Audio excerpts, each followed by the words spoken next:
ਸਕਦੇ ਹੋ। ਨਵੇਂ ਪੁਰਾਣੇ ਟਾਇਰ ਵਾजिब ਕੀਮਤਾਂ 'ਤੇ ਖਰੀਦ ਸਕਦੇ ਹੋ। ਸੈਂਟਰਨੈਲਾ ਮੰਡੇਰਾ ਦੇ ਵਿੱਚ ਲੋਕੇਸ਼ਨ ਨੇ ਕਾਲ ਕਰ ਸਕਦੇ ਹੋ। Nimma Sahota 209 277 0113 west coast truck driving school Fresno ਵਾਲੇ, ਜਿਹੜੇ ਕਿ ਤੁਹਾਨੂੰ ਟਰੱਕ ਦਾ ਲਾਇਸੈਂਸ ਵਧੀਆ ਸਿਖਲਾਈ ਦੇ ਕੇ ਘੱਟ ਸਮੇਂ ਦੇ ਵਿੱਚ ਲੈਣ 'ਚ ਸਹਾਇਤਾ ਕਰਦੇ ਨੇ। ਕਾਲ ਅਜੀਤ ਅਟਵਾਲ 559 374 45 41। ਇਹਨਾਂ ਸਾਰਿਆਂ ਦਾ ਧੰਨਵਾਦ। ਜੇਕਰ ਤੁਸੀਂ ਜਾਂ ਕੋਈ ਹੋਰ ਕਾਰੋਬਾਰ ਇਸ ਪ੍ਰੋਗਰਾਮ ਨੂੰ ਸਪਾਂਸਰ ਕਰਨਾ ਚਾਹੁੰਦੇ ਹੋ, ਸੰਪਰਕ ਕਰ ਸਕਦੇ ਹੋ ਨੰਬਰ 408 722 7698 ਦੇ ਉੱਤੇ।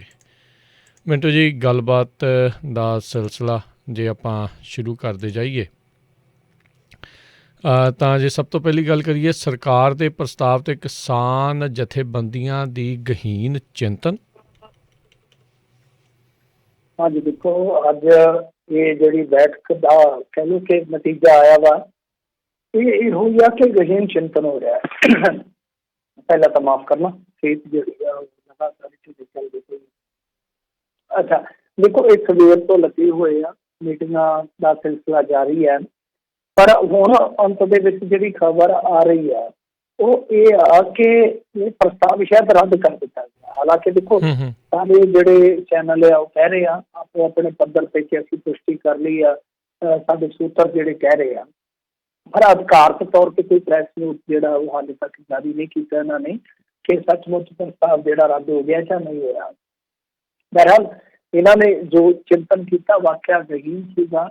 ਹੁਣ ਦੇਖੋ ਅਫੀਸ਼ੀਅਲੀ ਤੇ ਕੁਛ ਵੀ ਨਹੀਂ ਦੱਸਿਆ ਗਿਆ, ਪਰ ਦੱਸਦੇ ਆ ਕਿ ਬੱਤੀਆਂ ਦੇ ਵਿੱਚ ਜਿਹੜੇ ਆਪਾਂ ਪੰਜਾਬ ਦੇ ਕਿਸਾਨ ਜਥੇਬੰਦੀਆਂ ਦੇ ਲੀਡਰ ਦੇਖਦੇ ਆ ਕਿ ਬੱਤੀਆਂ ਦੇ ਵਿੱਚੋਂ ਤਕਰੀਬਨ 15 ਕੁ ਜਿਹੜੇ ਸੀਗੇ ਉਹ ਸਹਿਮਤ ਵੀ ਆਏ ਨਜ਼ਰ, ਤੇ ਆਪਾਂ ਚਲੋ ਇਹ ਚੀਜ਼ ਜਿਹੜੀ ਆ ਇਹਨੂੰ ਮੰਨ ਲਈਏ। ਪਰ 17 ਦੀ ਜਿਹੜੀ ਸਹਿਮਤੀ ਸੀਗੀ ਉਹਨਾਂ ਨੇ ਸਹਿਮਤੀ ਨਹੀਂ ਜਤਾਈ। ਫਿਰ ਦੱਸਦੇ ਆ ਕਿ ਜੋ ਟਰਾਲੀਆਂ ਦੇ ਵਿੱਚ ਆਮ ਕਿਸਾਨ ਬੈਠਾ ਹੈ ਉਹਦੀ ਵੀ ਰਾਏ ਲਈ ਗਈ। ਜਿਵੇਂ ਅਰਵਿੰਦ ਕੇਜਰੀਵਾਲ ਕਹਿੰਦਾ ਹੁੰਦਾ ਸੀਗਾ ਨਾ ਕਿ ਜੋ ਵੀ ਕਰਾਂਗੇ ਤਾਂ ਜਨਤਾ ਤੋਂ ਪੁੱਛ ਕੇ ਕਰਾਂਗੇ, ਇੱਦਾਂ ਮਤਲਬ ਕਿ ਇਹਨਾਂ ਨੂੰ ਡਰ ਵੀ ਆ ਕਿ ਕੱਲ੍ਹ ਨੂੰ ਜਿਹੜੇ ਕਿਸਾਨ ਆ ਮੁੜ ਕੇ ਉਲਟਾ ਸਾਨੂੰ ਪੈ ਨਾ ਜਾਣ ਜੇ ਕੋਈ ਐਸਾ ਫੈਸਲਾ ਕਰ ਲੈਂਦੇ ਆ ਜਿਹਦੇ ਨਾਲ ਕਿਸਾਨਾਂ ਨੂੰ ਲੱਗੇ ਕਿ ਫੈਸਲਾ ਜਿਹੜਾ ਉਹਨਾਂ ਦੇ ਹਿੱਤਕਾਰੀ ਨਹੀਂ ਹੈ। ਤਾਂ ਦੱਸਦੇ ਆ ਕਿ ਇਹਨਾਂ ਨੇ ਮਤਲਬ ਕਿ ਟਰਾਲੀਆਂ ਦੇ ਵਿੱਚੋਂ ਵੀ ਰਾਏ ਲਈ ਆ, ਔਰ ਵਟਸਐਪ ਤੇ ਵੀ ਜਿਹੜੇ ਕਿਸਾਨ ਸੀਗੇ, ਆਮ ਕਿਸਾਨ ਜਿਹਨਾਂ ਨੂੰ ਆਪਾਂ ਕਹਿ ਸਕਦੇ ਜੋ ਸੰਘਰਸ਼ਸ਼ੀਲ ਨੇ, ਕਿ ਉਹਨਾਂ ਤੋਂ ਰਾਏ ਮੰਗਾਈ ਆ। ਤਾਂ ਉਸ ਤੋਂ ਬਾਅਦ ਇਹ ਇੱਕ ਖਬਰ ਆ ਰਹੀ ਹੈ, ਮੈਂ ਜਿਵੇਂ ਵਾਰ-ਵਾਰ ਤਸਦੀਕ ਕਰ ਰਿਹਾ ਕਿ ਮੈਨੂੰ ਨਹੀਂ ਪਤਾ, ਕੋਈ ਮੇਰੇ ਕੋਲ ਅਫੀਸ਼ੀਅਲੀ ਕੋਈ ਪ੍ਰੈਸ ਨੋਟ ਨਹੀਂ ਹੈ, ਪਰ ਟੈਲੀਵਿਜ਼ਨ ਚੈਨਲ ਬਹੁਤ ਸਾਰੇ ਜਿਹੜੇ ਆ ਉਹ ਦੱਸ ਰਹੇ ਨੇ ਕਿ ਪ੍ਰਸਤਾਵ ਜਿਹੜਾ ਰੱਦ ਹੋ ਗਿਆ। ਪਰ ਜੇ ਰੱਦ ਹੋਇਆ ਤਾਂ ਕਿਤੇ ਨਾ ਕਿਤੇ ਇਹ ਕਹਿ ਸਕਦੇ ਆਪਾਂ ਕਿ ਕੁਝ ਕਿਸਾਨ ਲੀਡਰ ਤੇ ਕੁਝ ਲੋਕ ਲੀਡਰ, ਮੈਂ ਕਿਉਂਕਿ ਇਸ ਅੰਦੋਲਨ ਨੂੰ ਜਿੰਨਾ ਕੁ ਵੇਖਿਆ, ਜਿੰਨਾ ਕੁ ਸਮਝਿਆ, ਪਹਿਲਾਂ ਵੀ ਤੁਹਾਨੂੰ ਦੱਸਿਆ ਸੀਗਾ ਕਿ ਐਸਾ ਲੱਗ ਰਿਹਾ ਹੈ ਕਿ ਇਸ ਕਿਸਾਨ ਅੰਦੋਲਨ ਨੂੰ ਲੀਡ ਕਰਨ ਵਾਲੇ ਜਿਹੜੇ ਅਸਲ ਲੀਡਰ ਆ ਲੋਕ ਹੀ ਆ। ਮਤਲਬ ਕਿ ਲੋਕ ਦੇਖਦੇ ਆ, ਲੋਕ ਹੀ ਵਾਚਦੇ ਆ ਕਿ ਕੀ ਸਹੀ ਆ ਕੀ ਗਲਤ ਆ।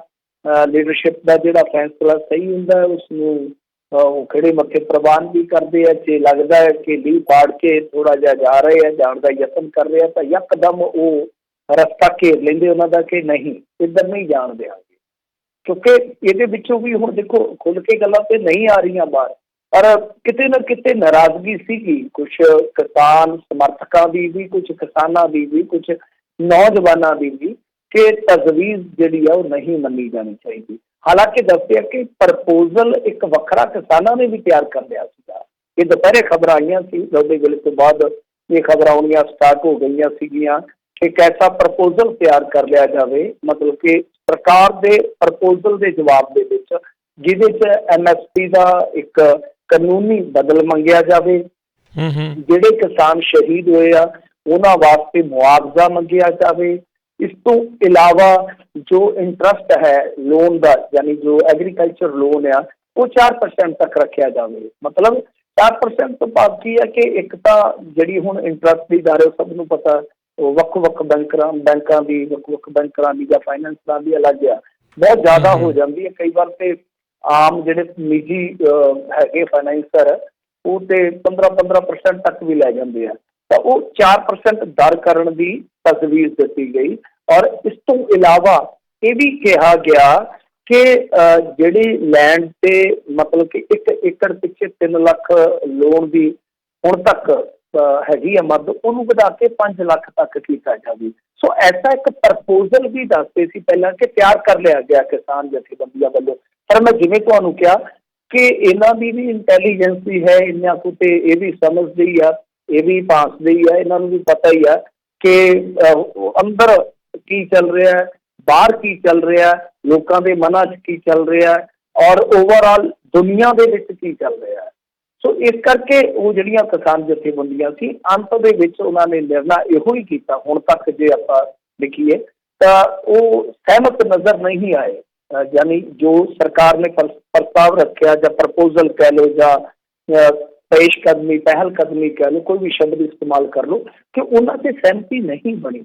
ਇਹਦਾ ਮਤਲਬ ਹੈ ਕਿ ਕੱਲ੍ਹ ਨੂੰ ਜਦੋਂ 11ਵੇਂ ਗੇੜ ਦੀ ਮੀਟਿੰਗ ਹੋਏਗੀ ਉਸ ਮੀਟਿੰਗ ਦੇ ਵਿੱਚ ਹੋ ਸਕਦਾ ਕਿ ਪ੍ਰਪੋਜ਼ਲ ਨਵਾਂ ਰੱਖ ਦਿੱਤਾ ਜਾਵੇ ਕਿਸਾਨਾਂ ਵੱਲੋਂ, ਮਤਲਬ ਕਿ ਗੱਲਬਾਤ ਟੁੱਟੇ ਵੀ ਨਾ, ਬਿਲਕੁਲ ਉਹ ਨਾ ਕਹਿਣ ਕਿ ਹਾਂਜੀ ਸਾਨੂੰ ਤੁਹਾਡਾ ਪ੍ਰਪੋਜ਼ਲ ਜਿਹੜਾ ਹੈ ਉਹ ਬਿਲਕੁਲ ਹੀ ਪਸੰਦ ਨਹੀਂ ਆਇਆ ਤੇ ਅਸੀਂ ਗੱਲਬਾਤ 'ਚ ਉੱਠ ਕੇ ਚੱਲੇ ਆ, ਐਸਾ ਨਹੀਂ ਹੋਏਗਾ।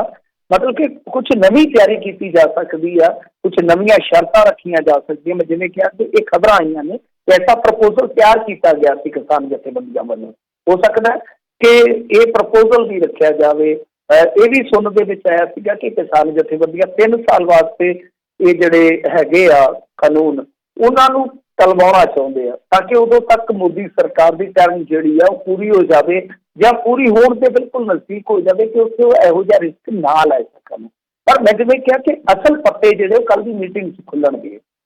ਇਹ ਖਬਰਾਂ ਚੱਲੀਆਂ ਅੱਜ ਸਾਰਾ ਦਿਨ, ਸਾਰਿਆਂ ਦੀਆਂ ਨਿਗਾਹਾਂ ਸੀਗੀਆਂ, ਸਾਰੇ ਆਪੋ ਆਪਣੇ ਸੋਰਸਸ ਦੇ ਜ਼ਰੀਏ ਪਤਾ ਕਰ ਰਹੇ ਸੀਗੇ ਕਿ ਕੀ ਹੋਇਆ ਕੀ ਹੋਊਗਾ। ਪਰ ਕੁੱਲ ਮਿਲਾ ਕੇ ਸਿੱਟਾ ਹੁਣ ਜੇ ਆਪਾਂ ਰਾਤ ਦੇ 9 ਵਜੇ ਤੱਕ ਵੀ ਇੰਡੀਆ ਦੇ ਸਮੇਂ ਅਨੁਸਾਰ ਦੇਖੀਏ, ਰਾਤ ਦੇ 9 ਵਜੇ ਤੱਕ ਵੀ ਸਥਿਤੀ ਸਪਸ਼ਟ ਸੀਗੀ ਕਿ ਕੱਲ੍ਹ ਨੂੰ ਕੀ ਫੈਸਲਾ ਹੋਏਗਾ, ਕੀ ਇਹ ਨਜ਼ਰੀਆ ਲੈ ਕੇ ਜਾਣਗੇ ਕਿਸਾਨ ਧਿਰਾਂ ਵਾਲੇ। ਪਰ ਕੁੱਲ ਮਿਲਾ ਕੇ ਆਪਾਂ ਕਹਿ ਸਕਦੇ ਹਾਂ ਕਿ ਕੁਛ ਸਹਿਮਤ ਸੀਗੀਆਂ ਕਿਸਾਨ ਜਥੇਬੰਦੀਆਂ ਕਿ ਸਰਕਾਰ ਦਾ ਜਿਹੜਾ ਪ੍ਰਪੋਜ਼ਲ ਆ ਪ੍ਰਵਾਨ ਕਰ ਲਿਆ ਜਾਵੇ, ਪਰ ਬਹੁ ਗਿਣਤੀ ਜਿਹੜੀ ਹੈ ਉਹ ਅਸਹਿਮਤ ਹੋ ਗਈ। ਮਤਲਬ ਕਿ 32 ਚੋਂ ਦੱਸਦੇ ਕਿ 17 ਨੇ ਅਸਹਿਮਤੀ ਜਤਾਈ ਆ। ਇਹ ਵੈਸੇ ਅਪੁਸ਼ਟ ਖਬਰਾਂ ਨੇ, ਕੋਈ ਉਹਨਾਂ ਨੇ ਬਾਹਰ ਆ ਕੇ ਪੁਸ਼ਟੀ ਨਹੀਂ ਕੀਤੀ। ਮੈਂ ਵਾਰ-ਵਾਰ ਕਹਾਂ ਇਨਫੋਰਮੇਸ਼ਨ ਹੈ, ਵੱਖ-ਵੱਖ ਵਸੀਲਿਆਂ ਤੋਂ ਇਕੱਠੀ ਕੀਤੀ ਇਨਫੋਰਮੇਸ਼ਨ ਹੈ। ਤਾਂ ਇਹਦੇ ਵਿੱਚ ਹੋ ਸਕਦਾ ਕਿ ਥੋੜ੍ਹੀ ਇਨਫੋਰਮੇਸ਼ਨ ਵੱਖੋ ਵੱਖਰੀ ਵੀ ਹੋਵੇ ਜਿੱਥੋਂ ਵੀ ਆਪਾਂ ਲੈਂਦੇ ਹਾਂ, ਪਰ ਕੁੱਲ ਮਿਲਾ ਕੇ ਇਹੋ ਹੀ ਦੱਸਿਆ ਗਿਆ ਕਿ ਨਤੀਜਾ ਜਿਹੜਾ ਇਹ ਨਿਕਲਿਆ ਕਿ ਸਰਕਾਰ ਦਾ ਪ੍ਰਪੋਜ਼ਲ ਜਿਹੜਾ ਰੱਦ ਹੈ ਉਹ ਰੱਦ ਕਰਾਂਗੇ ਤੇ ਨਵੇਂ ਸਿਰੇ ਤੋਂ ਕੱਲ੍ਹ ਨੂੰ 11ਵੇਂ ਗੇੜ ਦੇ ਵਿੱਚ ਹੋ ਸਕਦਾ ਕਿ ਜਿਵੇਂ ਮੈਂ ਤੁਹਾਨੂੰ ਕਿਹਾ ਕਿ ਇੱਕ ਕਿਸਾਨਾਂ ਵੱਲੋਂ ਵੀ ਪ੍ਰਪੋਜ਼ਲ ਤਿਆਰ ਕੀਤਾ ਗਿਆ ਤਾਂ ਉਹ ਉੱਥੇ ਟੇਬਲ 'ਤੇ ਰੱਖਿਆ ਜਾਵੇ। ਜੀ ਮਿੰਟੂ ਜੀ, ਮੀਟਿੰਗ ਤੇ ਮੀਟਿੰਗ ਜਿਹੜੀਆਂ ਹੋ ਰਹੀਆਂ ਕਿਸਾਨ ਜਥੇਬੰਦੀਆਂ ਨੇ ਸੁਪਰੀਮ ਕੋਰਟ ਵੱਲੋਂ ਬਣਾਈ ਕਮੇਟੀ ਦੇ ਨਾਲ ਵੀ ਕੀਤੀ ਆ, ਇਹ ਬੈਠਕਾਂ ਹੋ ਰਹੀਆਂ, ਕਿਸੇ ਪਾਸੇ ਤਣ ਪੱਤਣ ਲੱਗਣ ਵਾਲੀਆਂ ਹੈਗੀ ਆ ਜਾਂ ਬਸ ਜਿੱਦਾਂ ਤੁਸੀਂ ਪਹਿਲਾਂ ਵੀ ਦੱਸਦੇ ਆ ਰਹੇ ਹੋ ਵੀ ਇਹ ਡਿਲੇ ਹੀ ਕਰਨ ਦਾ ਬਸ ਇਹਨਾਂ ਦਾ ਕੰਮ ਆ ਪਿੱਛੇ? ਨਹੀਂ ਦੇਖੋ, ਇਹ ਡਿਲੇ ਤਾਂ ਫਿਰ ਹੋਰ ਵੀ ਜ਼ਿਆਦਾ ਹੋ ਗਿਆ, ਸਮਝਦੇ ਹੋ ਨਾ ਕਿ ਹੁਣ ਕਿਸਾਨਾਂ ਨੇ ਸਰਕਾਰ ਦਾ ਪ੍ਰਪੋਜ਼ਲ ਰੱਦ ਕੀਤਾ, ਫਰਜ਼ ਕਰੋ ਤਾਂ ਨਵਾਂ ਪ੍ਰਪੋਜ਼ਲ ਤੇ ਯਕਦਮ ਉਹ ਵੀ ਨਹੀਂ ਮੰਨਣਗੇ ਇਹਨਾਂ ਦਾ ਜਿਹੜਾ ਪ੍ਰਪੋਜ਼ਲ ਰੱਖਣਗੇ। ਉਹਦੇ ਵਿੱਚ ਜੇ ਮੰਨ ਲਓ MSP ਦਾ ਕਹਿਣਗੇ ਕਿ ਕਾਨੂੰਨੀ ਰੂਪ ਦਿਓ ਸਾਨੂੰ ਜਾਂ ਹੋਰ ਸ਼ਰਤਾਂ ਰੱਖਣਗੇ ਤਾਂ ਆਪਾਂ ਨੂੰ ਵੀ ਪਤਾ ਕਿ ਪ੍ਰਪੋਜ਼ਲ ਜਦੋਂ ਰੱਖਿਆ ਜਾਊਗਾ ਤਾਂ ਯਕਦਮ ਉਹਨਾਂ ਨੇ ਵੀ ਨਹੀਂ ਮੰਨਣਾ। ਇਹਦਾ ਮਤਲਬ ਕਿ 26 ਜਨਵਰੀ ਆ ਗਈ, 26 ਜਨਵਰੀ ਆ ਗਈ ਤਾਂ ਉਸ ਤੋਂ ਬਾਅਦ ਫਿਰ ਸਰਕਾਰ ਜਿਹੜੀ 26 ਜਨਵਰੀ ਮੰਨ ਲਓ ਫਰਜ਼ ਕਰੋ ਨਿਭਾ ਲੈਂਦੀ ਹੈ ਜਾਂ ਨਿਭਾ ਲੈਂਦੀ ਆ ਤਾਂ ਉਹ ਵੀ ਕਹੇਗੀ ਕਿ ਹੁਣ ਥੋੜ੍ਹਾ ਜਿਹਾ ਹੋਰ ਡਿਲੇ ਕਰ ਲਓ। ਇਹ ਵੀ ਉਹਨਾਂ ਦੀ ਵੀ ਟੈਕਟਿਕ ਹੋ ਸਕਦੀ ਹੈ ਕਿ ਸੁਪਰੀਮ ਕੋਰਟ ਦੇ ਵਿੱਚ ਹੁਣ ਇਹ ਰਿਪੋਰਟ ਜਦੋਂ ਸਬਮਿਟ ਹੋਏਗੀ ਉਦੋਂ ਬਾਅਦ ਦੇਖਿਆ ਜਾ ਸਕਦਾ। ਤਾਂ ਕੁੱਲ ਮਿਲਾ ਕੇ ਕਹਿ ਸਕਦੇ ਆਪਾਂ ਕਿ ਕਿਸਾਨ ਜਥੇਬੰਦੀਆਂ ਵੀ ਸਪਸ਼ਟ ਨੇ। ਕਿਸਾਨ ਜਥੇਬੰਦੀਆਂ ਤੇ ਕੁਛ ਲੀਡਰ ਭਾਵੇਂ ਦੁਬਿਧਾ ਦੇ ਵਿੱਚ ਹੋਣ ਕਿ ਅਸੀਂ ਕੀ ਕਰੀਏ ਕਿੱਦਾਂ ਕਰੀਏ, ਪਰ ਲੋਕ ਜਿਹੜੇ ਉਹ ਇੱਕੋ ਮੇਰੇ ਖਿਆਲ ਦੇ ਨਾਲ ਹੁਣ ਜਿੱਦਾਂ ਕਹਿ ਲਓ ਨਾ ਕਿ ਖੂੰਗਾ ਕੱਢ ਕੇ ਬਹਿ ਗਏ ਨੇ ਕਿ ਅਸੀਂ ਕਾਨੂੰਨ ਰੱਦ ਕਰਵਾਏ ਤੋਂ ਬਗੈਰ ਘਰ ਵਾਪਸੀ ਨਹੀਂ ਕਰਨੀ। ਉਹ ਇੱਕ ਦਬਾਅ ਕਿਸਾਨ ਜਥੇਬੰਦੀਆਂ ਤੇ ਸਪਸ਼ਟ ਨਜ਼ਰ ਆ ਰਿਹਾ। ਪਰ ਦੂਜੇ ਪਾਸੇ ਦੇਖੋ ਜਿਹੜੀ ਸਰਕਾਰ ਆ ਉਹ ਵੀ ਤਕਰੀਬਨ ਸਪਸ਼ਟ ਆ ਕਿ ਅਸੀਂ ਇਹ ਕਾਨੂੰਨ ਯਕਦਮ ਰੱਦ ਨਹੀਂ ਕਰਨੇ। ਰੱਦ ਨਾ ਕਰਨ ਤੋਂ ਭਾਵ ਉਹਨਾਂ ਦੇ ਇਹ ਹੈ ਜੇ 2 ਸਾਲ ਤੱਕ ਲਟਕਾ ਸਕਦੇ, 2.5 ਸਾਲ ਤੱਕ, 3 ਸਾਲ ਤੱਕ ਲਟਕਾ ਸਕਦੇ ਆ।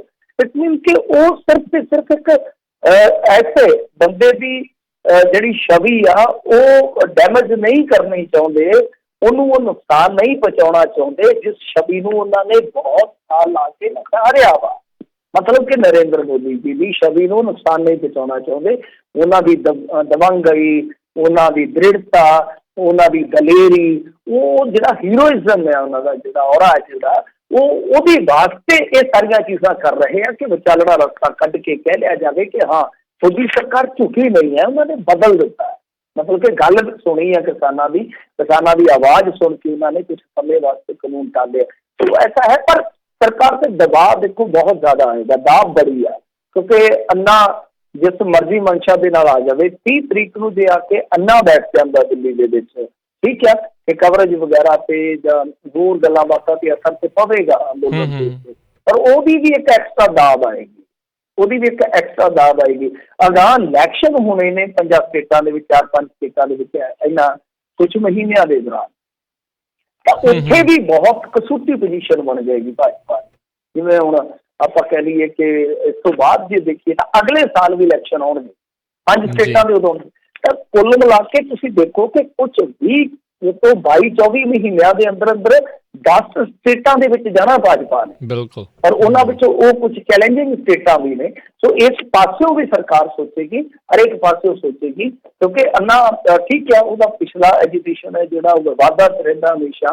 ਕਿਹਾ ਜਾਂਦਾ ਕਥਿਤ ਤੌਰ 'ਤੇ ਕਿ ਉਹ ਸਿਰਫ ਤੇ ਸਿਰਫ UPA ਗੌਰਮੈਂਟ ਡਿਗਵਾਉਣ ਵਾਸਤੇ ਸੀਗਾ, ਪਰ ਹੋ ਸਕਦਾ ਅੰਨਾ ਦੀ ਜ਼ਮੀਰ ਜਾਗ ਪਵੇ, ਇਹ ਵੀ ਤਾਂ ਹੋ ਸਕਦਾ ਹੈ ਨਾ, ਉਦਾਸ ਹੋਣ ਵਾਸਤੇ, ਕਿਉਂਕਿ ਉਹ ਕਹਿ ਚੁੱਕਾ ਕਿ ਮੇਰਾ ਜ਼ਿੰਦਗੀ ਦਾ ਆਖਰੀ ਹੋਏਗਾ। ਹੋ ਸਕਦਾ ਕਿ ਜਜ਼ਬਾਤੀ, ਤੁਹਾਨੂੰ ਪਤਾ ਲੋਕ ਬਹੁਤ ਨੇ ਇੰਡੀਆ ਦੇ ਵਿੱਚ, ਹੋ ਸਕਦਾ ਕਿ ਉਹਨੂੰ ਸਪੋਰਟ ਮਿਲ ਜਾਵੇ ਔਰ ਉਹਨੂੰ ਸਪੋਰਟ ਮਿਲੀ ਅੰਦਰ ਖਾਤੇ ਜੋ ਮਰਜ਼ੀ ਹੋ ਜਾਵੇ, ਪਰ ਬਾਹਰੀ ਤੌਰ ਤੇ ਤਾਂ ਕਿਸਾਨਾਂ ਦੀ ਸਪੋਰਟ ਹੋਏਗੀ ਨਾ। ਤਾਂ ਇੱਧਰ ਇਸ ਪਾਸੇ ਵੀ ਧਿਆਨ ਰੱਖਣਾ ਪਏਗਾ ਕਿ US ਦੇ ਵਿੱਚ ਸੱਤਾ ਪਰਿਵਰਤਨ ਹੋ ਚੁੱਕਾ ਹੈ। US ਜਿਹੜੇ ਹੁਣ ਤੁਹਾਨੂੰ ਪਤਾ ਹੀ ਹੈ ਜਿਹੜੇ ਤੁਹਾਡੇ ਇੱਥੇ ਬਣੇ ਨੇ ਡਿਫੈਂਸ ਮਿਨਿਸਟਰ ਟੂ ਮਿਸਟਰ ਮੇਰੇ ਖਿਆਲ ਦੇ ਨਾਲ ਡਿਕਲੈਨ ਕੇ ਕੀ ਨਾਮ ਹੈ ਉਹਨਾਂ ਦਾ, ਇਹਨਾਂ ਦੋਨਾਂ ਦਾ ਹੀ ਜਿਹੜਾ ਰਵੱਈਆ ਦੇਖੋਗੇ ਜਾਂ ਇਹਨਾਂ ਦੇ ਸਟੇਟਮੈਂਟ ਦੇਖੋਗੇ, ਉਹ ਪਾਕਿਸਤਾਨ ਔਰ ਭਾਰਤ ਦੇ ਵਿੱਚੋਂ ਜਿਹੜੀ ਇੱਕ ਜਿੱਦਾਂ ਕਹਿ ਲਓ ਕਿ ਰਾਜਨੀਤੀ ਨਿਕਲਦੀ ਹੈ ਜਾਂ ਖਿੱਚਾਤਾਣ ਨਿਕਲਦੀ ਜਾਂ ਕੂਟਨੀਤੀ ਨਿਕਲਦੀ ਹੈ, ਤਾਂ ਉਹਦੇ ਜੇ ਆਪਾਂ ਮੁਹਾਨ ਤੇ ਦੇਖੀਏ ਤਾਂ ਉਹ ਦੂਸਰੇ ਪਾਸੇ ਖੜੇ ਹੈਗੇ ਆ। ਉਹਨਾਂ ਦੀਆਂ ਸਟੇਟਮੈਂਟਾਂ ਪਹਿਲਾਂ ਚੈੱਕ ਕਰ ਲਓ ਤੁਸੀਂ, ਤਾਂ ਇਹ ਚੀਜ਼ਾਂ ਜਿਹੜੀਆਂ ਨੇ ਉਹ ਇੰਡੀਆ ਦੀ ਗੌਰਮੈਂਟ ਨੂੰ ਮੱਦੇਨਜ਼ਰ ਰੱਖਣੀਆਂ ਪੈਣਗੀਆਂ। ਤੇ ਹੁਣ ਬਹੁਤ ਕੁਝ ਬਦਲਣ ਵਾਲਾ ਹੈ। ਵੈਸੇ ਵੀ ਨਿਊ ਵਰਲਡ ਆਰਡਰ ਦਾ ਰੌਲਾ ਆ ਨਾ ਕਿ ਪਾਵਰ ਜਿਹੜੀ ਆ ਉਹਦੀ ਸ਼ਿਫਟਿੰਗ ਹੋ ਸਕਦੀ ਆ, ਤਾਂ ਉਹ ਵੀ ਇੱਕ ਖਿੱਚਤਾਨ ਹੈ। ਪਰ ਉਸ ਸੂਰਤ ਦੇ ਵਿੱਚ ਤੁਹਾਨੂੰ ਪਤਾ ਹੀ ਹੈ ਕਿ ਹੁਣ ਚਾਈਨਾ ਦੇ ਨਾਲ ਤੇ ਜਾਣਾ ਸੰਭਵ ਨਹੀਂ, US ਦੇ ਨਾਲ ਰਹਿਣਾ ਹੈ। ਅੱਗੇ ਤਾਂ ਡੋਨਾਲਡ ਟਰੰਪ ਸੀ, ਹੁਣ ਜੇ ਸਰਕਾਰ ਉੱਠਦੀ ਬਦਲੀ ਆ, ਉਹਨਾਂ ਦੀਆਂ ਪਾਲਿਸੀਆਂ ਵੀ ਚੇਂਜ ਹੋਣਗੀਆਂ, ਉਹਨਾਂ ਦਾ ਵਤੀਰਾ ਵੀ ਚੇਂਜ ਹੋਏਗਾ। ਉੱਥੇ ਤੁਸੀਂ ਇੱਦਾਂ ਨਹੀਂ ਹੈ ਕਿ ਮਨ ਚਾਹੀ ਆਪਣੀ ਜਿੱਦਾਂ ਕੋਈ ਰਿਪੋਰਟ ਤੁਹਾਡੇ ਅਗੇਂਸਟ ਗਈ ਤਾਂ ਮਨ ਚਾਹੀ ਉਹਦੇ ਤੇ ਮੋਹਰ ਲਵਾ ਲਓ। ਹੁਣ ਐਸਾ ਨਹੀਂ ਚੱਲੇਗਾ। ਜੇ ਕੁਛ ਐਸਾ ਹੁੰਦਾ ਤਾਂ US ਜਿਹੜਾ ਜੇ ਮੰਨ ਲਓ ਕਿਸੇ ਚੀਜ਼ ਨੂੰ ਕ੍ਰਿਟੀਸਾਈਜ਼ ਕਰ ਦਿੰਦਾ ਕਿਸੇ ਮੌਕੇ ਤੇ, ਉਹ ਵੀ ਇਹਨਾਂ ਨੂੰ ਬਹੁਤ ਧਿਆਨ ਰੱਖਣਾ ਪਏਗਾ, ਦ੍ਰਿਸ਼ਟੀਗੋਚਰ ਰੱਖਣਾ ਪਏਗਾ। ਚੀਜ਼ਾਂ ਸਰਕਾਰ ਵਾਸਤੇ ਵੀ ਸਾਰੀਆਂ ਸਮੂਥ ਨਹੀਂ ਹੈਗੀਆਂ। ਇਹ ਬਹੁਤ ਮਖਮਲੀ ਇੱਕ ਰੂਪ ਤੇ ਚੱਲ ਸਕਦੀ ਹੈ ਸਰਕਾਰ ਨੂੰ ਵੀ ਬਹੁਤ ਪਾਸੇ ਦਾਬ ਹੈ। ਸੋ ਆਉਣ ਵਾਲੇ ਸਮੇਂ 'ਚ ਇਹ ਤੁਸੀਂ ਹੁਣ ਸਵਾਲ ਜਿਹੜਾ ਕੀਤਾ ਤੁਹਾਨੂੰ ਮੈਂ ਥੋੜਾ ਲੰਮਾ ਲੈ ਗਿਆ, ਮਤਲਬ ਕਿ ਜਿਹੜੇ ਕਿਸਾਨ ਉਹ ਲੰਮਾ ਖਿੱਚਣ ਦੀ ਤਿਆਰੀ ਦੇ ਵਿੱਚ ਹੈਗੇ, ਉਹ ਤਾਂ ਬੈਠੇ ਆ, ਪਰ ਸਰਕਾਰ ਵਾਸਤੇ ਇਹ ਐਜੂਕੇਸ਼ਨ ਲੰਮਾ ਲਿਜਾਣਾ ਖਤਰਨਾਕ ਵੀ ਸਾਬਤ ਹੋ ਸਕਦਾ ਹੈ। ਦੋ ਚੀਜ਼ਾਂ ਨੇ, ਸਰਕਾਰ ਲਟਕਾ ਕੇ ਆਪਣਾ ਬਚਾਅ ਵੀ ਕਰ ਸਕਦੀ ਹੈ, ਉਹ ਇੰਤਜ਼ਾਰ ਕਰ ਸਕਦੀ ਹੈ ਕਿ ਇਹ ਗਲਤੀ ਖੁਦ ਕਰ ਲੈਣ, ਮਤਲਬ ਕਿ ਖਿਡਾਰੀ ਆਪ ਹੀ ਹਿੱਟ ਵਿਕਟ ਹੋ ਜਾਵੇ, ਪਰ ਇਹ ਵੀ ਹੋ ਸਕਦਾ ਹੈ ਕਿ ਇਹ ਉਲਟਾ ਵੀ ਦਾਅ ਪੈ ਜਾਵੇ। ਦੋ ਚੀਜ਼ਾਂ ਨੇ। ਜੀ ਅਗਲੀ ਗੱਲ ਕਰੀਏ ਕਿਸਾਨਾਂ ਦੀ ਪਰੇਡ ਨੂੰ ਲੈ ਕੇ। ਹੁਣ ਅਕਾਲੀ ਦਲ ਨੇ ਕੇਂਦਰੀ ਮੰਤਰੀ ਨੂੰ ਲਿਖੀ ਹੈ ਜੀ ਚਿੱਠੀ, ਕਿਹਨਾਂ ਨੂੰ ਲਿਖਿਆ ਚਿੱਠੀ ਤੇ ਚਿੱਠੀ 'ਚ ਕੀ ਹੈ ਜੀ? ਹਾਂਜੀ, ਇਹਨਾਂ ਨੇ ਚਿੱਠੀ ਲਿਖੀ ਆ ਨਰਿੰਦਰ ਤੋਮਰ ਨੂੰ, ਕਹਿੰਦੇ ਕਿ ਦੇਖੋ ਜਦੋਂ ਕਿਸਾਨ ਨਿਕਲਣਗੇ ਤੁਹਾਨੂੰ ਅਸੀਂ ਬੇਨਤੀ ਕਰਦੇ ਹਾਂ ਕਿ ਤੁਸੀਂ ਆ ਕੇ ਤੇ ਇਹਨਾਂ ਨੂੰ ਸਲੂਟ ਦਿਓ ਆ ਕੇ, ਮਤਲਬ ਕਿ ਜਿਹੜੀਆਂ ਕਿਸਾਨ ਜਥੇਬੰਦੀਆਂ ਟਰੈਕਟਰ ਪਰੇਡ ਕੱਢਣਗੀਆਂ ਤਾਂ ਤੁਸੀਂ ਆ ਕੇ ਕਾਈਂਡਲੀ ਇਹਨਾਂ ਨੂੰ ਸਲੂਟ ਦਿਓ, ਬਹੁਤ ਤੁਹਾਡੀ ਮਿਹਰਬਾਨੀ ਹੋਏਗੀ। ਔਰ ਦੇਖਦੇ ਇਹਨਾਂ ਦੀ ਚਿੱਠੀ ਨੂੰ ਪੜ੍ਹਦੇ ਜਾਂ ਨਹੀਂ ਪੜ੍ਹਦੇ।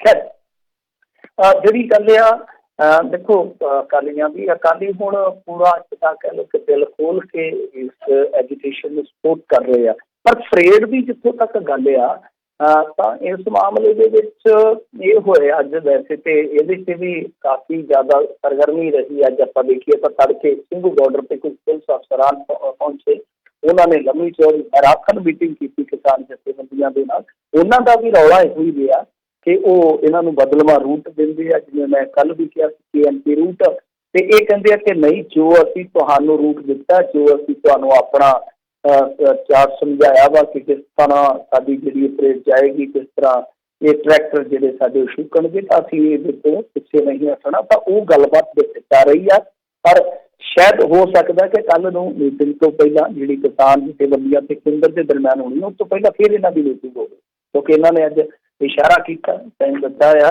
ਕਿ ਦਿੱਲੀ ਪੁਲਿਸ ਦੇ ਨਾਲ ਬੈਠਕ ਹੋਰ ਵੀ ਹੋ ਸਕਦੀ ਹੈ। ਉੱਧਰ ਹੁਣ ਵੀ ਅਪਡੇਟ ਇਹ ਆ ਕਿ ਹਰਿਆਣਾ ਸਰਕਾਰ ਨੇ ਆਪਣੇ ਜਿੰਨੇ ਵੀ ਮੁਲਾਜ਼ਮ ਨੇ, ਜਿੰਨੇ ਵੀ ਉਹਨਾਂ ਦੇ ਕਰਮਚਾਰੀ ਨੇ, ਪਤਾ ਨਹੀਂ ਪੁਲਿਸ ਫੋਰਸ ਦੇ ਲਈ ਉਹਨਾਂ ਨੇ ਕੀਤਾ ਜਾਂ ਹੋਰ, ਉਹਨਾਂ ਨੂੰ ਸਾਰਿਆਂ ਨੂੰ ਹੁਕਮ ਦਿੱਤਾ ਕਿ ਜਿੰਨੀਆਂ ਵੀ ਛੁੱਟੀਆਂ ਤੁਹਾਨੂੰ ਮਿਲੀਆਂ ਹੋਈਆਂ, ਜਿਹੜੇ ਛੁੱਟੀ 'ਤੇ ਨੇ, ਉਹ ਸਾਰੀਆਂ ਛੁੱਟੀਆਂ ਕੈਂਸਲ ਕੀਤੀਆਂ ਜਾਣ। ਮਤਲਬ ਕਿ ਹਰਿਆਣਾ ਸਰਕਾਰ ਵੀ ਵੱਡੇ ਪੱਧਰ 'ਤੇ ਤਿਆਰੀ ਵਿੱਢ ਚੁੱਕੀ ਆ, ਦਿੱਲੀ ਪੁਲਿਸ ਵੀ ਵਿੱਢ ਚੁੱਕੀ ਹੈ। ਤਾਂ ਦੇਖੋ ਹੁਣ ਪਤਾ ਨਹੀਂ ਕਿ ਪਰੇਡ ਦਾ ਕੀ ਬਣੇਗਾ, ਪਰੇਡ ਦਾ ਕੀ ਭਵਿੱਖ ਹੋਏਗਾ।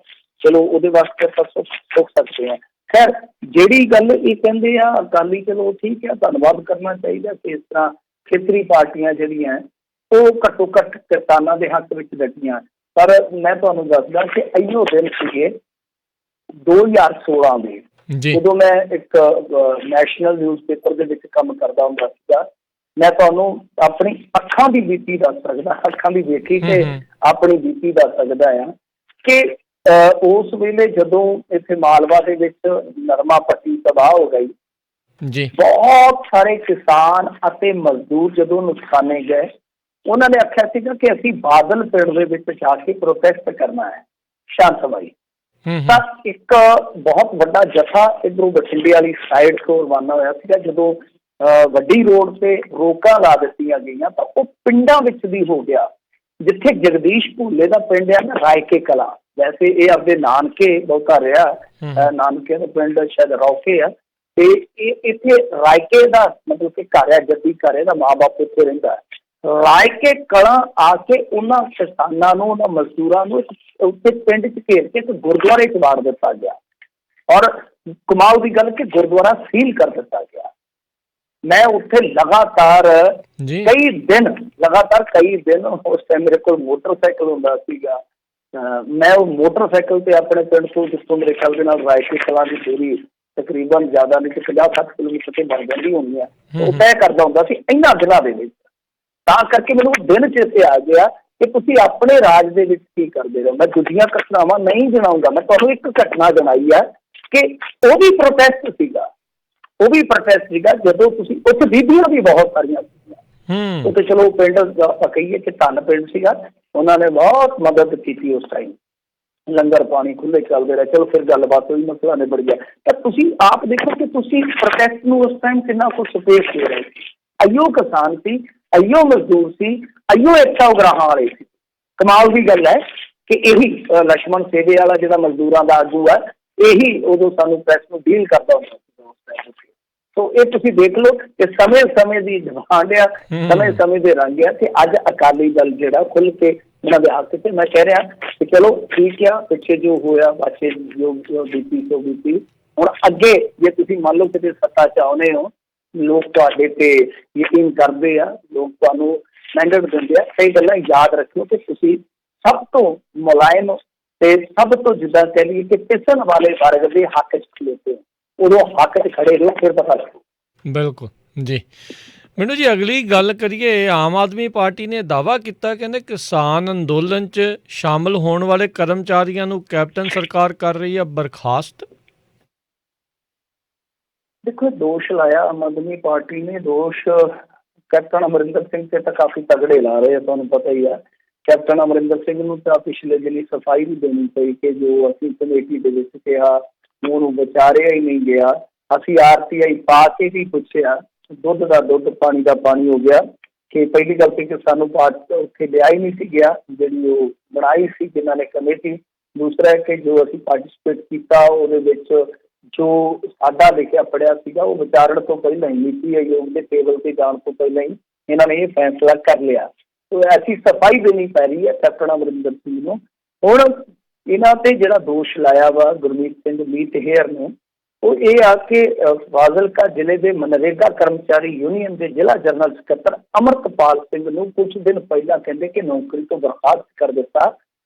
ਸਿਰਫ ਤੇ ਸਿਰਫ ਉਸ ਨੌਜਵਾਨ ਦਾ ਕਸੂਰ ਇਹੋ ਸੀਗਾ ਕਿ ਉਹ ਕਿਸਾਨ ਪਰਿਵਾਰ ਨਾਲ ਸੰਬੰਧ ਰੱਖਣ ਕਾਰਨ ਦਿੱਲੀ ਬਾਰਡਰ ਉੱਤੇ ਚੱਲ ਰਹੇ ਕਿਸਾਨ ਅੰਦੋਲਨ ਵਿੱਚ ਆਪਣੇ ਕਿਸਾਨ ਭਰਾਵਾਂ ਦਾ ਸਮਰਥਨ ਕਰਨ ਵਾਸਤੇ ਧਰਨੇ ਵਿੱਚ ਸ਼ਾਮਲ ਹੋਇਆ ਸੀਗਾ।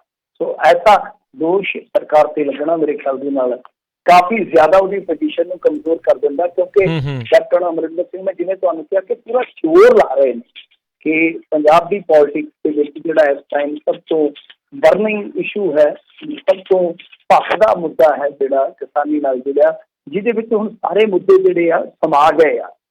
ਤਾਂ ਇਸ ਮੁੱਦੇ ਤੇ ਅਸੀਂ ਪਿੱਛੇ ਨਾ ਰਹਿ ਜਾਈਏ, ਪਰ ਲਗਾਤਾਰ ਉਹਨਾਂ ਨੂੰ ਆਮ ਆਦਮੀ ਪਾਰਟੀ ਜਾਂ ਅਕਾਲੀ ਦਲ ਇਸ ਤਰ੍ਹਾਂ ਕਾਊਂਟਰ ਕਰ ਰਿਹਾ ਹੈ ਕਿ ਉਹਨਾਂ ਨੂੰ ਇੱਕ ਤੋਂ ਬਾਅਦ ਇੱਕ ਗੱਲ ਦਾ ਜਵਾਬ ਦੇਣਾ ਔਖਾ ਹੋ ਗਿਆ। ਇਹ ਚੀਜ਼ ਨੂੰ ਮੰਨਣਾ ਪਏਗਾ। ਤੁਹਾਨੂੰ ਯਾਦ ਹੋਣਾ ਹੈ ਕਿ ਇਹਨਾਂ ਨੇ ਆਮ ਆਦਮੀ ਪਾਰਟੀ ਵਾਲਿਆਂ ਨੇ ਡਾਕੂਮੈਂਟ ਵੀ ਲੈ ਆਉਂਦੇ ਸੀਗੇ ਜਦੋਂ ਇਜਲਾਸ ਸੀਗਾ, ਤਾਂ ਉਸ ਟਾਈਮ ਦਿਖਾ ਦਿੱਤਾ ਸੀ ਇਹਨਾਂ ਨੇ ਕਿ ਮੰਡੀ ਬੋਰਡ ਨੇ ਤਾਂ ਉਹ ਕਾਨੂੰਨ ਜਿਹੜਾ ਲਾਗੂ ਕਰ ਦਿੱਤਾ ਤੇ ਇੱਕ ਫਰਮ ਨੂੰ ਲਾਭ ਵੀ ਦੇ ਦਿੱਤੇ। ਬੜੀ ਕਸੂਤੀ ਸਥਿਤੀ ਹੋ ਗਈ ਸੀ ਉਸ ਟਾਈਮ ਸਰਕਾਰ ਦੀ। ਕਹਿਣ ਦਾ ਮਤਲਬ ਹੈ ਕਿ ਕੈਪਟਨ ਅਮਰਿੰਦਰ ਸਿੰਘ ਦੀ ਦੇ ਰਹੇ ਸਫਾਈਆਂ ਪਰ ਇੱਕ ਹੱਦ ਹੈ। ਮੈਂ ਤੁਹਾਨੂੰ ਇੱਕ ਉਦਾਹਰਨ ਕੱਲ੍ਹ ਵੀ ਦਿੱਤੀ ਸੀ, ਅੱਜ ਵੀ ਦੇ ਦਿੰਦਾ ਹਾਂ ਕਿ ਇਸੇ ਹੀ ਜ਼ਿਲ੍ਹੇ ਦੇ ਇਸੇ ਹੀ ਦਫ਼ਤਰ ਦੇ ਇੱਕ ਹੋਰ ਮੁੰਡੇ ਨੂੰ ਨੋਟਿਸ ਆਇਆ ਜੀ, ਔਰ ਉਹ ਮੁੰਡਾ ਸਾਡੇ ਪਿੰਡ ਦਾ ਵਾ, ਪਰ ਉਹਨਾਂ ਦੀ ਰਿਹਾਇਸ਼ ਛੋਟੇ ਹੁੰਦੇ ਹੀ ਚੱਲ ਗਏ ਸੀਗੇ। ਉਹਨਾਂ ਦੇ ਛੋਟੇ ਹੁੰਦੇ ਮਤਲਬ ਮਾਂ ਬਾਪ ਜਿਹੜੇ ਨੇ ਮਲੋਟ ਚੱਲ ਗਏ ਸੀਗੇ ਤੇ ਉਹਨੂੰ ਵੀ ਨੋਟਿਸ ਆਇਆ ਹੋਇਆ NIA ਦਾ। ਤੁਹਾਡੇ ਇੱਕ ਮੁਲਾਜ਼ਮ ਨੂੰ NIA ਦਾ ਨੋਟਿਸ ਆਇਆ ਹੋਵੇ ਔਰ ਸਰਕਾਰ ਚੁੱਪ ਬੈਠੀ ਹੋਵੇ, ਇਹ ਆਪਣੇ ਆਪ ਦੇ ਵਿੱਚ ਬਹੁਤ ਹੈਰਾਨ ਕਰਨ ਵਾਲੀ ਗੱਲ ਹੈ। ਔਰ ਤੁਹਾਨੂੰ ਪਤਾ ਹੀ ਨਾ ਲੱਗਿਆ ਹੋਵੇ ਕਿ ਤੁਹਾਡਾ ਕੋਈ ਮੁਲਾਜ਼ਮ ਕਿਸੇ ਦੇਸ਼ ਵਿਰੋਧੀ ਗਤੀਵਿਧੀ ਸ਼ਾਮਲ ਹੈ ਜਾਂ ਕਿਸੇ ਐਸੀ ਗਤੀਵਿਧੀ ਦਾ ਵਿਚਨਤ ਹੈ। ਹੈ ਨਾ, ਕਮਾਲ ਦੀ ਗੱਲ ਹੈ। ਤੇ ਸਰਕਾਰ ਚੁੱਪ ਕਰ ਗਈ ਔਰ ਸਰਕਾਰ ਨੇ ਕੋਈ ਆਫੀਸ਼ੀਅਲੀ ਪ੍ਰੈਸ ਨੋਟ ਜਾਰੀ ਕਰਕੇ ਕੋਈ ਖੰਡਨ ਵੀ ਨਹੀਂ ਕੀਤਾ ਕਿ ਸਾਡੇ ਮੁਲਾਜ਼ਮਾਂ ਨੂੰ ਭਾਈ ਤੁਸੀਂ ਨੋਟਿਸ ਭੇਜ ਰਹੇ ਹੋ। ਜੇ ਕਿਸੇ ਸਰਕਾਰ ਦੇ ਮੁਲਾਜ਼ਮ ਦੇ ਵਿੱਚ ਕੋਈ ਕਮੀ ਪੇਸ਼ੀ ਹੈ ਤੁਸੀਂ ਸਾਨੂੰ ਰਿਪੋਰਟ ਦਿਓ, ਅਸੀਂ ਆਪਣੇ ਪੱਧਰ ਤੇ ਤਹਿਕੀਕਾਤ ਕਰੀਏ, ਤਫਤੀਸ਼ ਕਰੀਏ, ਉਸ ਤੋਂ ਬਾਅਦ ਅਸੀਂ ਦੇਖ ਲੈਂਗੇ। ਸੋ ਇਹ ਕਮਾਲ ਦੀਆਂ ਗੱਲਾਂ ਨੇ। ਵੈਸੇ ਮੈਂ ਜਿਵੇਂ ਤੁਹਾਨੂੰ ਕਿਹਾ ਕਿ ਕੈਪਟਨ ਅਮਰਿੰਦਰ ਸਿੰਘ ਵਾਸਤੇ ਦਿਨੋਂ ਦਿਨ ਜਿੱਦਾਂ ਕਹਿ ਲਈਏ ਕਿ ਇਹ ਜ਼ਮੀਨ ਜਿਹੜੀ ਹੈ ਸਿਆਸੀ ਜ਼ਮੀਨ ਜਿਹਦੇ ਵਿੱਚ ਗਹਿ ਗੱਚ ਮੁਕਾਬਲਾ ਹੋਣਾ, ਉਹ ਖੁੱਭਵੀਂ ਹੁੰਦੀ ਜਾ ਰਹੀ ਹੈ। ਲਗਾਤਾਰ ਉਹਨਾਂ ਦੇ ਪੈਰ ਖੁੱਭਵੇਂ ਹੁੰਦੇ ਜਾ ਰਹੇ ਆ। ਜਿਵੇਂ ਅੱਗੇ ਲੱਗਦਾ ਸੀਗਾ ਕਿ ਉਹ ਭੱਜ ਕੇ ਨਿਕਲ ਜਾਣਗੇ ਇਸ ਸਿੱਖਰ ਦੇ ਵਿੱਚੋਂ, ਪਰ ਹੁਣ ਉਹ ਜ਼ਮੀਨ ਜਿਹੜੀ ਬਹੁਤ ਜ਼ਿਆਦਾ ਇਹਨਾਂ ਦਾ ਪੈਰ ਖੁਬਾਵਾਂ ਕਰਦੀ ਪਈ ਆ। ਮੈਨੂੰ ਲੱਗਦਾ ਕਿ ਬਹੁਤ ਜ਼ਿਆਦਾ ਖੱਲੀਆਂ ਪੈ ਜਾਣਗੀਆਂ ਜ਼ੋਰ ਲਾ ਕੇ ਜਦੋਂ ਇਸ ਮੁਕਾਬਲੇ ਚੋਂ ਨਿਕਲਣਾ ਹੋਇਆ। ਜੀ ਜੀ ਬਿਲਕੁਲ। ਪੰਜਾਬ ਵਿੱਚ ਕਹਿੰਦੇ ਪਹਿਲੀ ਵਾਰ ਭਾਜਪਾ ਇਕੱਲਿਆਂ ਲੋਕਲ ਬਾਡੀ ਚੋਣਾਂ ਲੜੇਗੀ। ਹਾਂਜੀ ਦੇਖੋ, ਲੜ ਸਕਦੇ ਆ, ਪ੍ਰਚਾਰ ਕਰਨ ਤੇ ਗੱਡੀਆਂ ਤੇ ਆਉਂਦੇ ਆ, ਪਰ ਕਈ ਵਾਰ ਇਹਨਾਂ ਨੂੰ ਪੈਦਲ ਹੀ ਮੁੜਨਾ ਪੈਂਦਾ ਪੈਲਸਾਂ ਪੁਲਸਾਂ। ਪਰ ਉਹ ਦਾਅਵਾ ਤੱਕ ਠੋਕਦੇ ਆ ਨਾ, ਉਹ ਕਹਿੰਦੇ ਆ ਕਿ ਅਸੀਂ ਚੋਣਾਂ ਸਾਰੀਆਂ ਸੀਟਾਂ ਤੇ ਲੜਾਂਗੇ ਤੇ ਇਕੱਲੇ ਲੜਾਂਗੇ। ਦੇਖੋ, ਜਦੋਂ ਕੋਈ ਨਾਲ ਹੀ ਨਹੀਂ ਆਏਗਾ ਤਾਂ ਇਕੱਲੇ ਹੀ ਲੜੋਗੇ ਨਾ ਤੁਸੀਂ। ਨਾਲ ਕੌਣ ਆਏਗਾ ਮੈਨੂੰ ਦੱਸੋ। ਕੋਈ ਪਾਰਟੀ ਆ ਜਾਊਗੀ। ਰਾਜਕਰਨਜੀਤ ਸਿੰਘ ਜੀ, ਤੁਸੀਂ ਸੋਚਦੇ ਹੋ ਕਿ ਭਾਜਪਾ ਦੇ ਨਾਲ ਕੋਈ ਖੜ ਜਾਊ? ਹਾਂ, ਇਹ ਜ਼ਰੂਰ ਹੈ ਕੋਈ ਉੱਧਰੋਂ ਅਸਾਮ ਸੂਮ ਦੇ ਵਿੱਚੋਂ ਕੋਈ ਲੈ ਆਓ ਆਪਣਾ ਅਲਾਇੰਸ ਪਾਰਟਨਰ। ਇੱਥੇ ਕੋਈ 4-5 ਅੱਗੇ ਕਿਸਾਨ ਜਥੇਬੰਦੀਆਂ ਵਿੱਚ ਇੱਦਾਂ ਬਣੀ ਜਾਂਦੀਆਂ ਨੇ ਨਾ ਜੀ ਜੀ, ਤਾਂ ਤੁਸੀਂ ਇੱਥੇ ਜਾ ਕੇ ਕੋਈ ਪਾਰਟੀ ਰਜਿਸਟਰਡ ਕਰਕੇ 2-4 ਦਿਨ ਉਹਨਾਂ ਨੂੰ ਮਾੜੀ ਮੋਟੀ ਪੰਜਾਬੀ ਸਿਖਾ ਕੇ, ਜਿਵੇਂ ਉਹ ਕਹਿੰਦੇ SGPC ਦੀਆਂ ਚੋਣਾਂ 'ਚ ਇੱਕ ਵਾਰੀ ਕੋਈ ਬੰਦਾ ਲਾਈਨ 'ਚ ਲੱਗਿਆ ਸੀਗਾ ਨਾਮ ਪੰਜਾਬੀ ਤੇ, ਉਹਨੂੰ ਕਿਸੇ ਨੇ ਜਾ ਕੇ ਪੁੱਛਿਆ ਕਿ ਤੂੰ ਕੌਣ ਹੈ? ਉਹ ਕਹਿੰਦਾ ਰੋਡਾ ਕੋਡਾ ਹੀ ਕਰਿਆ ਰਗਾ। ਉਹ ਕਹਿੰਦਾ ਮੈਂ ਜੀ ਇੱਛਾਧਾਰੀ। ਕਿਸੇ ਨੇ ਸਿਖਾਇਆ ਸੀ ਵੀ ਸਹਿਜਧਾਰੀ ਕਹਿ ਦੀ, ਉਹਨੂੰ ਤੇ ਸਹਿਜਧਾਰੀ ਵੀ ਨਹੀਂ ਸੀ ਆਖਣਾ ਆਪਨੇ। ਕਹਿੰਦਾ ਜੀ ਮੈਂ ਜੀ ਇੱਛਾਧਾਰੀ। ਤਾਂ ਉਹ ਕਹਿਣ ਦਾ ਮਤਲਬ ਇਹੋ ਆ ਕਿ ਕੋਈ ਇਹੋ ਜਿਹੀ ਕੋਈ ਪਾਰਟੀ ਦੇ ਆ ਕੇ ਤੇ ਭਾਵੇਂ ਲਾਈਨ ਕਰ ਲਓ, ਪਰ ਤੁਰਨਾ ਤੁਹਾਨੂੰ ਇੱਥੇ ਕੱਲਿਆਂ ਨੂੰ ਪੈਣਾ। ਤਾਰੋ ਸੂਰਮਿਆਂ ਆਪਣੀ ਬਾਈ, ਇੱਕ ਨਾ ਕਹਾਵਤ ਆ ਪੰਜਾਬੀ ਦੇ ਵਿੱਚ ਕਿ ਹੁਣ ਤੈਨੂੰ ਸੂਰਮਿਆਂ ਆਪਣੀਆਂ ਬਾਹਾਂ ਤੇ ਹੀ ਕਰਨਾ ਪੈਣਾ। ਜੋ ਤੁਸੀਂ ਕੀਤਾ, ਜੋ ਤੁਹਾਡੀ ਸਰਕਾਰ ਨੇ ਕੀਤਾ, ਹੁਣ ਤੁਹਾਨੂੰ ਕੱਲਿਆਂ ਨੂੰ ਜਾਣਾ ਪੈਣਾ। ਔਰ ਅੰਦਰ ਦੀ ਖਬਰ ਜਿਹੜੀ ਆ ਉਹ ਰਾਜਕਰਨਜੀਤ ਜੀ ਇਹ ਕਹਿੰਦੀ ਆ ਕਿ ਇਹਨਾਂ ਦੇ ਬਹੁਤ ਸਾਰੇ ਬੰਦੇ ਜਿਹੜੇ ਆ ਉਹ ਇਹਨਾਂ ਦੀ ਜਿਹੜੀ ਪਾਰਟੀ ਸਿੰਬਲ ਹੈ, ਚੋਣ ਨਿਸ਼ਾਨ ਹੈ, ਉਹਦੇ ਤੇ ਇਲੈਕਸ਼ਨ ਲੜਨ ਤੋਂ ਨਾ ਕਰ ਰਿਹਾ। ਤਾਂ ਖਾਸ ਤੌਰ ਤੇ ਉਹਨਾਂ ਹਲਕਿਆਂ ਦੇ ਵਿੱਚੋਂ ਜਾਂ ਉਹਨਾਂ ਸੀਟਾਂ ਤੋਂ ਜਿੱਥੇ ਕਿਸਾਨ ਵੋਟ ਜਿਹੜੀ ਆ ਪ੍ਰਭਾਵਿਤ ਕਰਦੀ ਆ, ਮਤਲਬ ਕਿ ਡਰ ਰਹੇ ਨੇ। ਪਰ ਇਹ ਕਹਿੰਦੇ ਨੇ ਕਿ ਪਾਰਟੀ ਦੇ ਸਿੰਬਲ ਤੇ ਹੀ ਇਲੈਕਸ਼ਨ ਲੜਾਏ ਜਾਣਗੇ। ਸੋ ਲੜਨ, ਇਲੈਕਸ਼ਨ ਜੰਮ ਕੇ ਲੜਨ, ਲੋਕ ਵੋਟ ਵੀ ਪਾਉਣਗੇ, ਲੋਕ ਵੋਟਾਂ ਸ਼ਾਇਦ ਹੋਰ ਵੀ ਪਾ ਦਿੰਦੇ, ਪਰ ਘੱਟੋ ਘੱਟ ਜੇ ਪੰਜਾਬ ਦੀ ਇਕਾਈ ਇੱਕ ਨਿਰਪੱਖ ਰੋਲ ਅਦਾ ਕਰਦੀ, ਇੱਕ ਨਿਰਪੱਖ ਰੋਲ ਤੋਂ ਭਾਵ ਹੈ ਕਿ ਠੀਕ ਹੈ ਉਹ ਆਪਣੀ ਪਾਰਟੀ ਦੀ ਲਾਈਨ ਜ਼ਰੂਰ ਟੋ ਕਰਦੀ, ਪਰ ਕਿਸਾਨਾਂ ਦਾ ਵੀ ਜ਼ਰੂਰ ਸੁਣਦੀ। ਔਰ ਕਮਾਲ ਦੀ ਗੱਲ ਆ ਕਿ ਇਹ ਬਿੱਲਾਂ ਦੀ ਵਕਾਲਤ ਕਰਦੇ ਰਹੇ, ਇਹ ਟਸ ਤੋਂ ਬਸ ਨਹੀਂ ਹੋਏ ਆਪਣੇ ਸਟਾਂਸ ਤੋਂ। ਤੇ ਤੁਸੀਂ ਦੇਖ ਲਓ ਕਿ ਨਰਿੰਦਰ ਮੋਦੀ ਦੀ ਸਰਕਾਰ ਇਨਡਾਇਰੈਕਟਲੀ 99% ਹਾਰ ਮੰਨ ਗਈ ਕਿ ਅਸੀਂ ਇਹ ਬਿੱਲਾਂ ਤੋਂ ਬਗੈਰ ਵੀ ਦੇਸ਼ ਚਲਾ ਲੈਂਦੇ ਹਾਂ ਜੀ 2-3 ਸਾਲ। ਜੀ ਜੀ ਬਿਲਕੁਲ। ਅਤੇ ਮਿੰਟੂ ਜੀ, ਕੀ ਇੱਦਾਂ ਵੀ ਹੋ ਸਕਦਾ ਵੀ ਜਦੋਂ ਜਿੱਦਾਂ ਤੁਸੀਂ ਕਿਹਾ ਵੀ ਆਉਣ ਵਾਲੇ ਕੁਛ ਮਹੀਨਿਆਂ 'ਚ ਕਾਫੀ ਥਾਵਾਂ ਦੇ ਉੱਤੇ ਇਹਨਾਂ ਇਲੈਕਸ਼ਨਾਂ ਲੜਨੀਆਂ ਨੇ ਅਤੇ ਖੇਤੀ ਦੇ ਨਾਲ ਸੰਬੰਧਿਤ ਸੂਬੇ ਆ ਉਹਦੇ ਲਾਗੇ ਜਾ ਕੇ ਇਹਨਾਂ ਨੂੰ ਰੱਦ ਕਰ ਦੇਣ, ਅਤੇ ਕੀ ਇੰਨੀ ਜਲਦੀ ਪ੍ਰਚਾਰ ਕਰ ਸਕਣਗੇ ਦੇਖੋ ਜੀ ਅਸੀਂ ਕਿਸਾਨਾਂ ਦੇ ਰਾਖੇ ਹਾਂ? ਨਹੀਂ, ਇਹ ਤੁਹਾਡੀ ਜਿਹੜੀ ਗੱਲ ਆ ਨਾ ਤੇ ਬਿਲਕੁਲ ਸੁਣਨ ਵਾਲੀ ਨਹੀਂ ਹੈ ਕਿ ਇਹਦੇ ਤੋਂ ਇਨਕਾਰ ਨਹੀਂ ਕੀਤਾ ਜਾ ਸਕਦਾ, ਇਹ ਤਾਂ ਪੱਤਾ ਖੇਡਿਆ ਜਾ ਸਕਦਾ। ਫਰਜ਼ ਕਰੋ ਅੰਨਾ ਹਜ਼ਾਰੇ ਜੀ ਆਉਂਦੇ ਆ, ਅੰਨਾ ਹਜ਼ਾਰੇ ਦਾ ਰਿਕਾਰਡ ਕਰ ਦਿੰਦੇ ਆ, ਤੇ ਬਜ਼ੁਰਗ ਬੰਦਾ ਹੈ, ਇਹ ਜਾਣ ਪਛਾਣ ਤੇ ਪੁਰਾਣੀ ਹੈਗੀ ਆ ਤੇ ਅੰਨਾ ਹਜ਼ਾਰੇ ਹੱਥ ਜੋੜ ਕੇ ਜੂਸ ਪੀ ਲੈਂਦੇ ਆ ਕਿ ਬਹੁਤ ਬਹੁਤ ਧੰਨਵਾਦ। ਤਾਂ ਉਸ ਸੂਰਤ ਦੇ ਵਿੱਚ ਅੰਨਾ ਹਜ਼ਾਰੇ ਇੱਕ ਬਿਆਨ ਵੀ ਦੇ ਦੇਣ ਕਿ ਹਾਂ ਭਾਈ ਸਰਕਾਰ ਨੇ ਮੰਨੀ ਹੈ। ਮਤਲਬ ਇਹ ਇੱਕ ਹਾਈਪੋਥੈਟੀਕਲ ਗੱਲ ਹੈ। ਮੈਂ ਅਨਾਮ ਜੀ ਤੇ ਕੋਈ ਉਹ ਲਾਂਛਨ ਨਹੀਂ ਲਾ ਰਿਹਾ। ਮੇਰੇ ਕਹਿਣ ਦਾ ਮਤਲਬ ਇਹ ਆ ਕਿ ਫਰਜ਼ ਕਰੋ ਕੋਈ ਵੀ ਚਿਹਰਾ, ਅੰਨਾ ਹਜ਼ਾਰੇ ਦਾ ਨਹੀਂ ਐਗਜ਼ਾਮਪਲ ਲਿਆ ਕਿ ਉਹਨਾਂ ਦਾ ਅੰਦੋਲਨ ਆ ਰਿਹਾ, ਤਾਂ ਕੋਈ ਵੀ ਚਿਹਰਾ ਜਿਹੜਾ ਉਹਦੇ 'ਚ ਪਾ ਕੇ ਕੱਲ੍ਹ ਨੂੰ ਇਸ ਤਰ੍ਹਾਂ ਉਹ ਕ੍ਰੈਡਿਟ ਦਿੱਤਾ ਜਾਂਦਾ, ਫਿਰ ਕਿਹਾ ਜਾਂਦਾ ਕਿ ਅਸੀਂ ਦੇਖੋ ਕਿਸਾਨਾਂ ਦੇ ਅੱਗੇ ਝੁਕੇ ਹਾਂ। ਤੇ ਮੈਂ ਤੇ ਪਹਿਲੇ ਦਿਨ ਤੋਂ ਕਹਿ ਰਿਹਾ, ਮੈਂ ਸ਼ਾਇਦ ਕੱਲ੍ਹ ਵੀ ਗੱਲ ਕੀਤੀ ਸੀ ਤੁਹਾਡੇ ਨਾਲ ਕਿ ਜੇ ਨਰਿੰਦਰ ਮੋਦੀ ਜੀ ਖੁਦ ਆਪ ਕਿਸਾਨਾਂ ਦੇ ਨਾਲ ਗੱਲਬਾਤ ਕਰਕੇ ਕਹਿ ਦਿੰਦੇ ਕਿ ਮੈਂ ਮੰਗ ਮੰਨੀ ਗਈ, ਚਲੋ ਤੁਸੀਂ ਸਾਰੇ ਪਾਸੇ ਫਾਰਗ ਹੋ ਜਾਓ, ਮੈਂ ਗੱਲ ਕਰਦਾ, ਔਰ ਉਸ ਤੋਂ ਬਾਅਦ ਉਹ ਆ ਕੇ ਪ੍ਰੈਸ ਕਾਨਫਰੰਸ ਦੇ ਵਿੱਚ ਇੰਨੀ ਗੱਲ ਕਹਿ ਦਿੰਦੇ ਆ ਜਾਂ ਪ੍ਰੈਸ ਰਿਲੀਜ਼ ਜਾਰੀ ਕਰ ਦਿੰਦੇ ਆ, ਉਹ ਕਹਿੰਦੇ ਆ ਕਿ ਦੇਖੋ ਜੀ ਅਸੀਂ ਕਿਸਾਨਾਂ ਦੀ ਜਿਹੜੀ ਬੋਲ ਸੀਗੇ ਉਹਦੇ ਤੇ ਇੱਕ ਵਾਰੀ ਫੁੱਲ ਚਾੜ ਦਿੱਤੇ, ਫਿਰ ਦੇਖਾਂਗੇ ਰਿਫਾਰਮਸ ਜ਼ਰੂਰ ਲਿਆਵਾਂਗੇ ਪਰ ਕਿਸਾਨਾਂ ਦੀ ਸਹਿਮਤੀ ਨਾਲ ਲਿਆਵਾਂਗੇ। ਉਸ ਸੂਰਤ ਦੇ ਵਿੱਚ ਉਹਨਾਂ ਨੂੰ ਫਾਇਦਾ ਮਿਲਣਾ ਜ਼ਾਰਾ ਜੀ ਗੱਲ ਹੈ ਕਿ ਉਹ ਤੈਅ ਉਸ ਸੂਰਤ ਦੇ ਵਿੱਚ ਵੀ ਤਦ ਵੀ ਉਹਨਾਂ ਦੇ ਮਤਲਬ ਕਿ ਚਿੱਤ ਵੀ ਉਹਨਾਂ ਦਾ, ਪੱਟ ਵੀ ਉਹਨਾਂ ਦਾ, ਸਮਝਦੇ ਹੋ ਨਾ। ਉਸ ਸੂਰਤ ਦੇ ਵਿੱਚ ਜੇ ਕਿਸੇ ਨੂੰ ਕ੍ਰੈਡਿਟ ਦਿੰਦੇ ਨੇ ਤਦ ਵੀ, ਜੇ ਖੁਦ ਕ੍ਰੈਡਿਟ ਲੈਂਦੇ ਨੇ ਤਾਂ ਉਹਦੇ ਵਿੱਚ ਉਹਨਾਂ ਦਾ ਝੁਕਣਾ ਜਿਹੜਾ ਉਹ ਵੀ ਫਾਇਦੇਮੰਦ ਰਹੇਗਾ। ਰਾਜਨੀਤੀ ਦੇ ਵਿੱਚ ਤੇ ਲੋਕ, ਤੁਹਾਨੂੰ ਪਤਾ ਹੀ ਹੈ ਨਾ, ਰਾਜਨੀਤੀ ਦੇ ਵਿੱਚ ਲੋਕ ਤੇ ਇੱਕ ਵਾਰੀ ਨਾ ਕਿਸੇ ਨੇ ਕਿਹਾ ਸੀਗਾ, ਉਹ ਕਾਂਗਰਸੀ ਸੀ ਕੋਈ, ਉਹਨੇ ਆਖਿਆ ਕਾਂਗਰਸ ਮੇਰਾ DNA ਆ। ਤੇ ਸਵੇਰੇ ਮੈਂ ਕਿਹਾ ਸੀ ਤੇ ਸ਼ਾਮ ਨੂੰ 11:30 ਵਜੇ ਭਾਰਤੀ ਜਨਤਾ ਪਾਰਟੀ ਦੀ ਸਟੇਜ ਤੇ ਬੈਠਾ ਸੀ ਤੇ ਉਹ ਪੱਤਰਕਾਰਾਂ ਨੇ ਪੁੱਛਿਆ ਨਾ ਕਿ DNA ਵੀ ਕਦੇ ਬਦਲ ਜਾਂਦਾ, ਰਾਜਨੀਤੀ 'ਚ ਬਦਲ ਜਾਂਦਾ ਭਾਈ ਸਾਹਿਬ। ਸੋ ਰਾਜਨੀਤੀ ਦੇ ਵਿੱਚ ਬਹੁਤ ਕੁਝ ਸੰਭਵ ਹੈ। ਰਾਜਨੀਤੀ ਦੇ ਰੰਗ ਜਿਹੜੇ ਆ ਉਹ ਬਹੁਤ ਸਾਰੇ ਰੰਗ, 7 ਰੰਗਾਂ ਤੋਂ ਕਿਤੇ ਜ਼ਿਆਦਾ ਨੇ, ਵੇਖਣ ਨੂੰ ਮਿਲ ਸਕਦੇ ਆਉਣ ਵਾਲੇ ਦਿਨਾਂ ਦੇ ਵਿੱਚ।